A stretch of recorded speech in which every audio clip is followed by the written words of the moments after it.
اعوذ باللہ السمیع العلیم من الشیطان اللعین الرجیم، بسم اللہ الرحمن الرحیم۔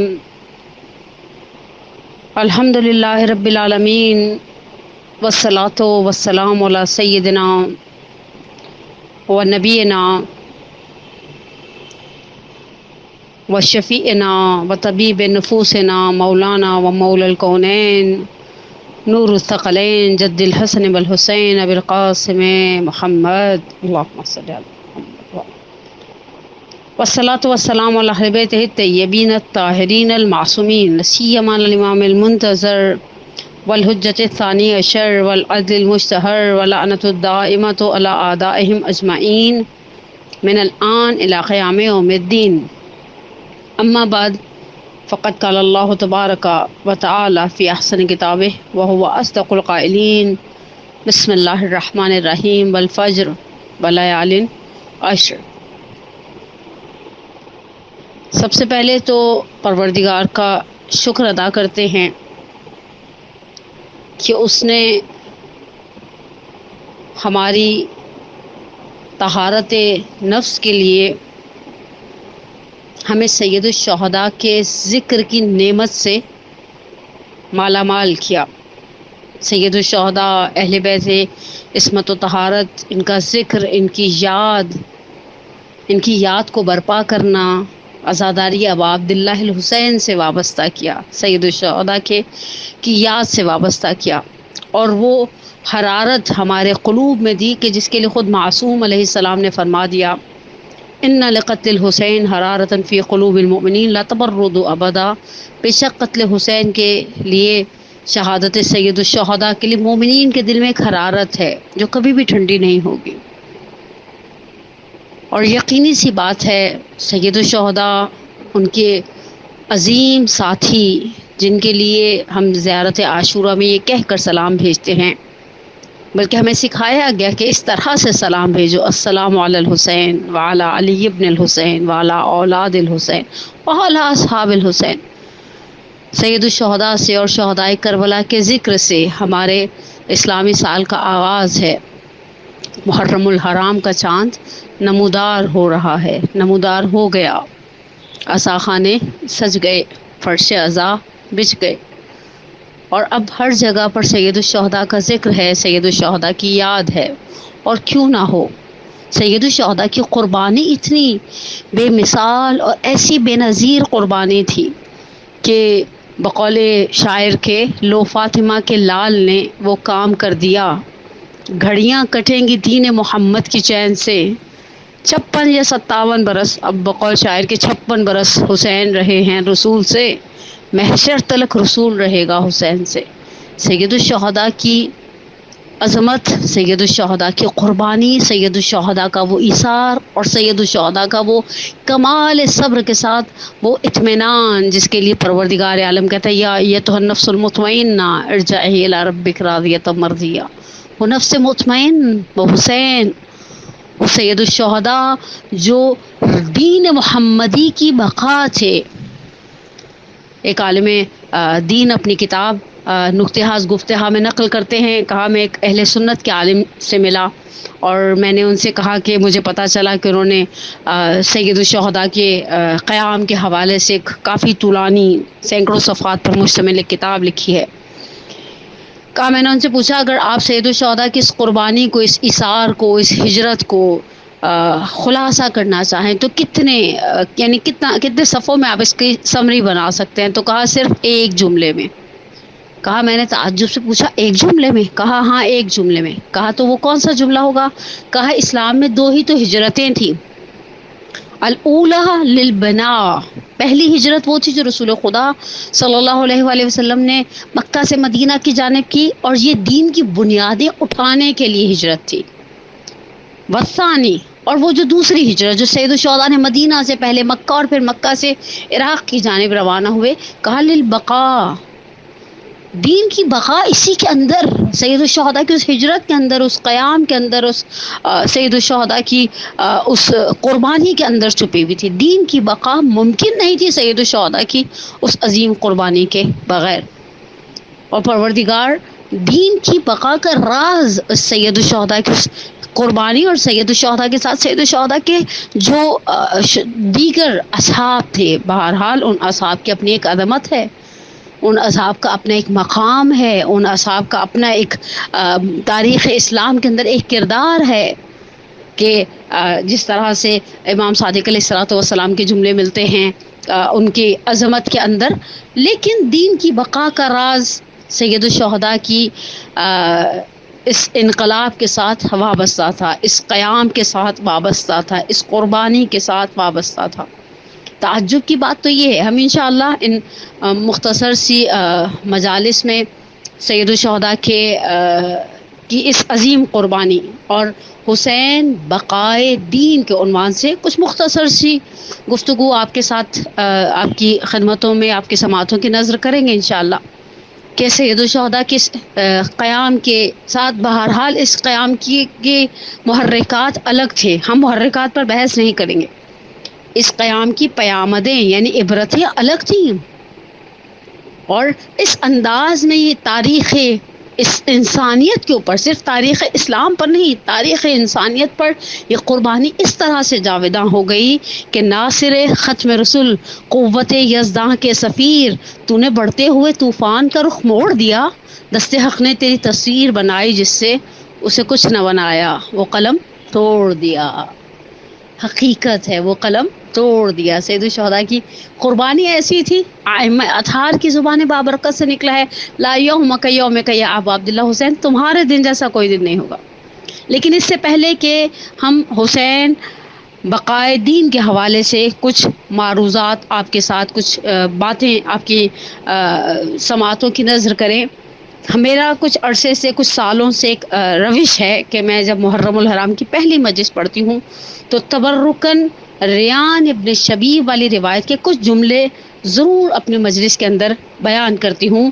فذکر ان ذکرہ تنفع المؤمنین، یہ چیز تو ہم تو سید الشہداء کے ذکر کو جتنا سنیں اتنا کم ہے۔ ذکر سید الشہداء کا حلول ہماری روحوں کے اندر سرایت کر چکا ہے، اور الحمدللہ میں نے کہا نا کہ پروردگار کا بہت بڑا احسان ہے کہ اس نے اس دروازے سے وابستہ رکھا ہے، کہ جس دروازے سے کوئی خالی نہیں جاتا، جس دروازے سے جب بھیک مانگنے والا ہاتھوں کو اٹھاتا ہے۔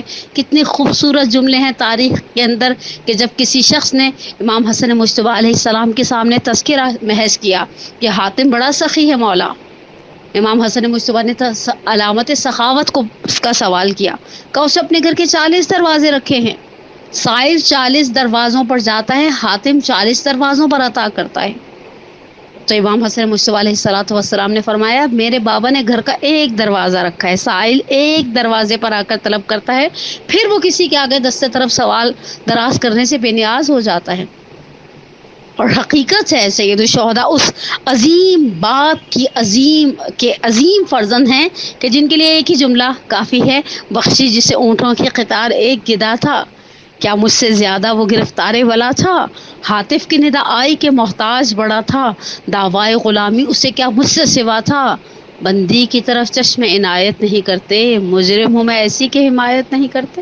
نہیں، اس دروازے کا خاندان پیامبر کے ساتھ ہماری جو وابستگیاں ہیں، پروردگار کا بہت بڑا ہم پر احسان۔ تبرکاً ریان ابن شبیب کی روایت کے کچھ جملے، اور میں اپنے موضوع کو آگے بڑھاؤں۔ اس روایت کو میری کوشش ہوتی ہے، بلکہ میری ذاتی خواہش ہوتی ہے کہ محرم کی پہلی کو اس روایت کو پڑھا جائے۔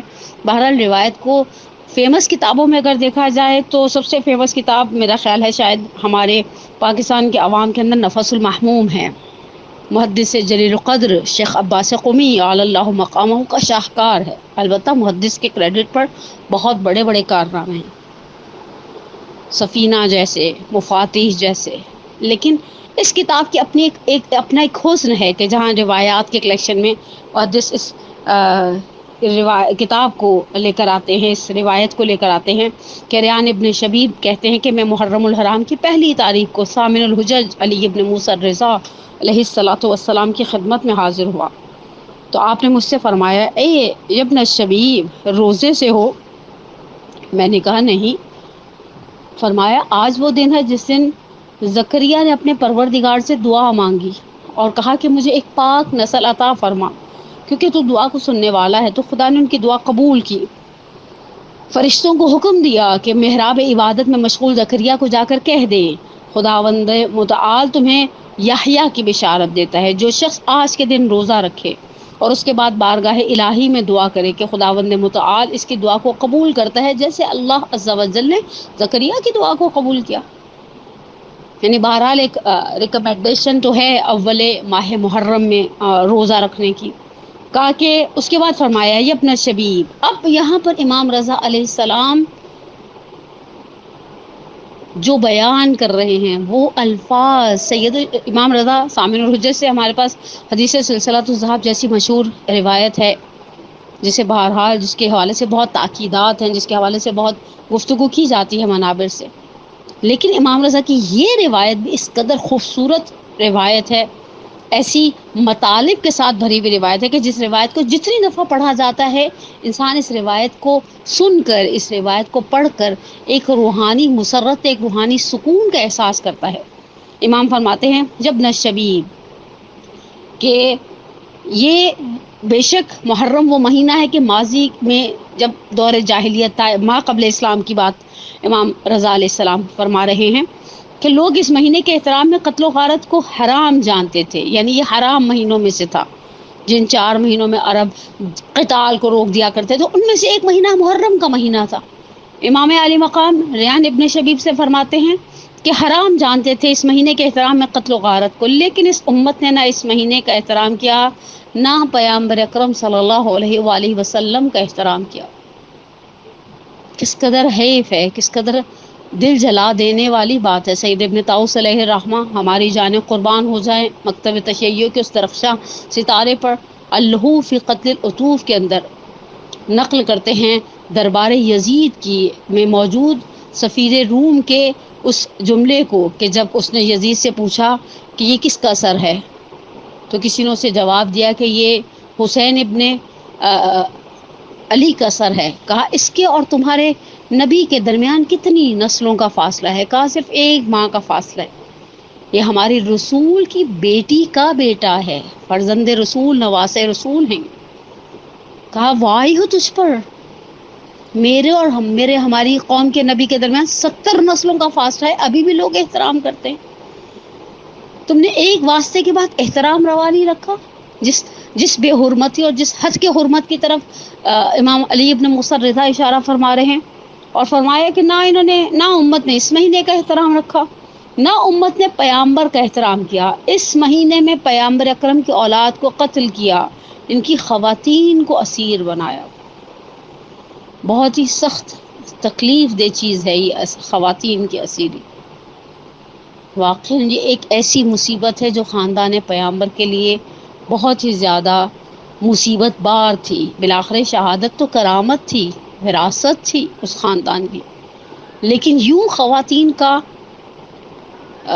دربدر کر کے اسیر بنا کر پھرائے جانا، ظاہراً آگئے اب مجھے نام میں ہے، بعض جگہوں پر میں نے بعض ماخذ میں دیکھا آگئے بروجردی لکھا ہے، کہیں پر دیکھا آگئے حائری لکھا ہے، لیکن بہرحال بزرگان میں سے کسی ایک بزرگوار کے گھر فرش عزا تھا اور آغا کچھ علالت کی بنا پر دروازے کے قریب بیٹھے ہوئے تھے۔ خطیب نے صرف اتنا کہا لما دخلت زینب علی ابن زیاد، آغا نے کہا بس کر دو۔ کہا آغا کیا بس کر دو؟ کہا اس سے آگے مسائل بیان نہیں کرنا۔ کہا آغا ابھی تو مجلس میں لوگوں کی گریے کی آواز بلند نہیں ہوئی۔ کہا اس سے بڑی کیا مصیبت ہوگی کہ علی کا ناموس اس طرح سے علی کے دشمنوں کے نرغے میں آ جائے، یہ زینب کے جو ابن زیاد پر داخل ہو رہی ہے۔ امام رضا فرماتے ہیں ابن شبیب سے، ابن شبیب ان کی خواتین کو اسیر بنایا، ان کے مال کو لوٹ لیا، خدا ان کے اس گناہ کو ہرگز نہیں بخشے گا۔ ابن شبیب، اب یہ جملہ اول محرم الحرام کا پہلا پیغام، اور جملہ کسی غیر معصوم کی زبان سے نکلا ہوا جملہ نہیں، روایت کا جملہ ہے اور 8ویں امام کا جملہ ہے۔ اور ریان ابن شبیب سے فرما رہے ہیں امام علی مقام ان کنت باقیا لشیء فابکی للحسین، تم نے کسی بات پہ گریہ کرنا ہے بس حسین پر گریہ کرو۔ سید الشہداء پر گریہ کس قدر خدا کی بارگاہ میں عظمت رکھتا ہے۔ عزیزان من، یہ تو خدا کا احسان کہ اس نے ہمیں سعادت دی۔ اگر ہم گریے میں آوازوں کو بلند کر لیں تو امام صادق علیہ السلام کی دعائیں ہماری شامل حال ہیں، جس دعا میں امام صادق فرماتے ہیں ورحم سرخط التی کانت لنا، خدا ان آوازوں پر رحم کرے جو ہماری مصیبت کو سن کے بلند ہوتی ہیں۔ نفس المحموم فی غمنا تسبیح، تسبیح کا ثواب ہے اس آہ کے بدلے میں جو اہل بیت کے غم اور مصیبت کو سن کے بھری جاتی ہے۔ اور کیوں نہ روئیں؟ جب زیارت ناحیہ مقدسہ میں ہم یہ پڑھتے ہیں کہ سیدی و مولائی، جب تک زندہ رہوں گا روؤں گا، کیوں نہ روئیں سید الشہداء کی مصیبت پر؟ مصیبت اتنی بڑی تھی۔ عاشورہ کے دن 10 محرم کو 61 ہجری میں ہر چیز نے سید الشہداء پر گریہ کیا۔ آسمان نے سید الشہداء پر گریہ کیا، زمین نے آج سید الشہداء پر گریہ کیا۔ امام علی مقام فرماتے ہیں کہ ان کی خواتین کو اسیر بنا دی، اگر کسی چیز کے لیے گریہ کرنا چاہتے ہو تو حسین کے لیے گریہ کرو، کیونکہ انہیں کبش کی مانند ذبح کر دیا گیا، یعنی اس طرح سے ذبح کیا گیا جس طرح سے ایک گوسفند کو، ایک بھیڑ کو ذبح کیا جاتا۔ اور ان کے ساتھ ان کے خاندان کے 18 افراد تھے جو زمین پر بے مثال تھے۔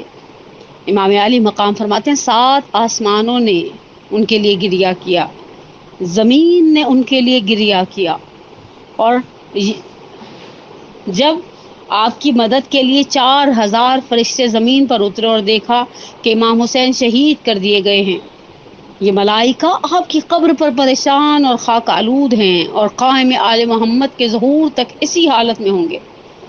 اور ان ملائکہ کے بارے میں آغا وحید خراسانی دامت اللہ العالی کی زبان مبارک سے ایک جملہ میں نے سنا تھا، کہا جب کوئی زیارت ابا عبداللہ کے لیے جاتا ہے یہ 4000 فرشتے اس کے استقبال کے لیے آتے ہیں۔ زائر بیمار ہوتا ہے یہ 4000 فرشتے اس کی عیادت کرتے ہیں، زائر مر جاتا ہے یہ 4000 فرشتے اس کی تشییع جنازہ میں شریک ہوتے ہیں۔ کہا کہ یہ 4000 فرشتے ہیں جو قیامت تک اپنے بالوں کو، یعنی اپنے پریشان ہیں، اپنے پریشان پروں کے ساتھ اور خاک آلود ہیں، اور قائم آل محمد علیہ الصلوۃ والسلام اجل اللہ تعالی فرجہ الشریف کے ظہور تک اسی حالت میں ہوں گے۔ اور ان کا نعرہ ہے یا لثارات الحسین، اے حسین کے خون کا انتقام لینے والے، یا ابن الشبیب، اے شبیب کے بیٹے۔ میرے بابا نے اپنے بابا سے اور انہوں نے اپنے جد امجد سے سنا ہے کہ جب میرے جد حسین مظلوم کو قتل کیا گیا آسمان سے خون اور سرخ مٹی کی بارش ہوئی۔ یا ابن الشبیب، یا ابن الشبیب۔ اس کے بعد امام کچھ جملوں کو بیان کرتے ہیں اور اس میں سے ایک جملہ صرف آپ کی سماعتوں کی نظر کروں۔ امام فرماتے ہیں یا ابن الشبیب، اگر تم یہ چاہتے ہو کہ سید الشہداء کے ساتھ شہید ہونے والوں کے ثواب کو حاصل کر لو تو جب بھی حسین کی یاد آئے کہنا یا لیتنی کنت معکم فافوز معکم، اے کاش میں آپ کے ساتھ ہوتا مولا۔ کتنا آسان راستہ بتایا ہے امام رضا نے، یا لیتنی کنت معکم فافوز معکم، اے کاش میں آپ کے ساتھ ہوتی۔ وہ کربلا کا میدان، وہ تپتی ہوئی دھوپ، وہ گرم ریگزار، وہ خیموں سے العطش کی صدائیں، اور وہ سید الشہداء کا صبر۔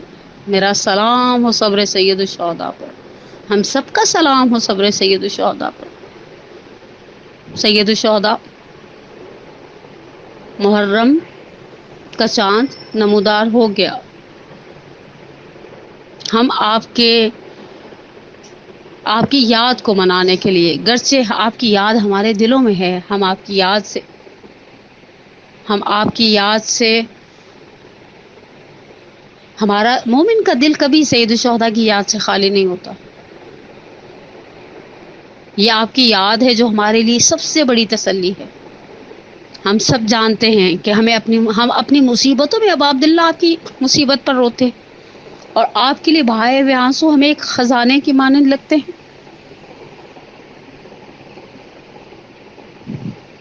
میں جناب زینب کبریٰ سلام اللہ علیہا کی خدمت میں ایک درخواست پیش کروں۔ شہزادی آپ کو شام میں خواہش تھی نا کہ یزید سے کہو ایک مقام معین کرے جہاں عورتیں آ کر مجھے میرے بھائی کا پرسہ دے. شہزادی بہنیں آئی ہیں آپ کو آپ کے بھائی کا پرسہ دینے کے لیے. مومنات جمع ہوتی ہیں فرش عزا پر آپ کو آپ کے گھر کے خالی ہو جانے کا پرسہ دینے کے لیے. شہزادی آغاز کربلا ہو چکا. حسین نواویس و کربلا کے قریب پہنچ چکے. مجھے آج تک سمجھ نہیں آیا سید الشہداء نے راستے میں جب ہلال محرم الحرام کو دیکھا ہوگا تو سید الشہداء کا کیا احساس ہوگا. لیکن ایک یاد مرحوم طالب جوہری اعلی اللہ مقامہ کی کرے. وہ ہمیشہ پہلی محرم کی مجلس میں جب تک وہ نشتر پاک میں پڑھتے تھے وہ کہا کرتے تھے اس محرم الحرام کے چاند کو میں نے اور آپ نے دیکھا. اگر خدا ہمیں سعادت دے دے اس چاند کو دیکھنے کی. اس چاند کو مدینے میں حسین کی فاطمہ صغرا نے بھی دیکھا ہوگا. مولا محرم کا چاند یاد دلاتا ہے کہ آپ جنہیں مدینے میں چھوڑ کر آئے تھے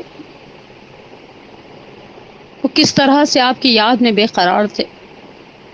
روایت کو مرحوم نشان حیدر جوادی اعلی اللہ مقامہ نے نقل کیا ہے کہ جب آخر رجب 60 ہجری میں سید الشہداء مدینہ چھوڑ رہے تھے تو ایک شخص وارد مدینہ ہوا. ظاہراً عبداللہ بن سنان ہے. البتہ عبداللہ بن سنان کے نام سے 2 افراد راویوں کے مشہور ہیں. ایک چھٹے امام کے زمانے کے اور ایک یہ شخص ہے. اور اسے پتہ چلا کہ مدینہ بڑا سوگوار ہے. مدینے کی فضاؤں میں ایک اداسی سی. اس نے کسی سے پوچھا کیا بات ہے. کہا حسین مدینے سے رخصت ہو رہے ہیں. اس نے کہا مجھے بتاؤ حسین کا گھر کہاں ہے میں جا کر دیکھوں حسین کہاں سے رخصت ہو رہے ہیں کیسے رخصت ہو رہے ہیں. اس مدینے کے رہنے والے نے اس شخص کی رہنمائی کی اس مقام پر جہاں محلے بنی ہاشم میں حسین کا کاروان آمادہ سفر ہے. سید الشہداء مسند پر تشریف جلوہ فکن ہے. ابوالفضل عباس اور جبانان بنی ہاشم انتظامات سفر میں مسلسل مشغول ہیں. دیکھا بیت الشرف کے دروازے پر پردہ ہلا. کوئی مقدمہ باہر نکلی. ایک بچہ آگے بڑھا اسے ناقے کو بٹھایا. عبداللہ کہتے میں نے پوچھا کون ہے. کہا یہ بیوہ حسن ام فروا ہے. ان کا فرزند قاسم ہے جو ماں کو سوار کرا رہا ہے. کہا پھر ایک معظمہ آئی. میں نے دیکھا ایک 18 سالہ جوان شبیہ پیامبر آگے بڑھا محمل کو بٹھایا ماں کو سوار کرایا. میں نے پوچھا کون ہے. کہا یہ ام لیلہ ہیں اکبر سوار کرا رہے ہیں. کہا میں نے دیکھا ہماری یہاں آ کر بیٹھتی رہی مخدرات عصمت و طہارت سوار ہوتی رہی. ابھی تک حسین بہت آرام سے تشریف فرما ہیں اپنے مسند پر. لیکن اب میں نے دیکھا کوئی دروازے پر اس طرح سے آ رہا ہے گویا علی بیت الشرف سے برآمد ہو رہے ہیں. حسین اپنی جگہ سے کھڑے ہو گئے. عباس کو حکم دیا قناتیں بڑھا دی جائیں. اکبر نے محمل کو بٹھایا. اون محمد دائیں اور بائیں کھڑے ہو گئے. عباس نے ہاتھ کو تھام کر شہزادی کو سوار کرنے میں مدد دی. کہا من ہیا یہ کون ہے جو بے انداز علی اس جلالت اس عظمت کے ساتھ باہر نکل رہی ہے. کہا وہی عقیلتنا وہی عابد آل علی وہی زینب بنت علی. ارے نہیں جانتے یہ علی کی بیٹی زینب کبریٰ ہے. میں نے گفتگو مکمل کر دی. اے عبداللہ بن سنان تم نے آخر رجب میں 60 ہجری میں مدینے میں دیکھا تھا زینب کیسے سوار ہوئی. ایک روایت 11 محرم کے بعد کی سنتے جاؤ الظہر کے بعد کی کہ جب بے کجاوہ ناقے لا کر بٹھائے گئے اور سیدانیہ زینب کا چہرہ دیکھتی رہی.